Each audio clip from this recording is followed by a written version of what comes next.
We'll guide you through how to change your password in Dropbox. If you find this helpful, consider subscribing and liking the video. First, open your web browser and go to the Dropbox website. Once you're there, log into your account if you haven't already. After logging in, look at the top right corner of the page and click on your avatar or profile picture. This will open a drop-down menu. From there, select Settings. Now, in the Settings menu, click on the Security tab. Here you'll find various security options for your account. Look for the Password section. You'll see an option labeled Change Password.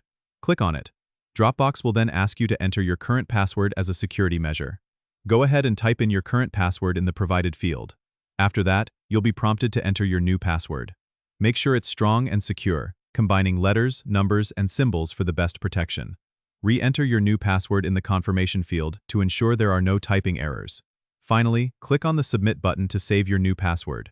You should see a confirmation message indicating your password has been successfully changed.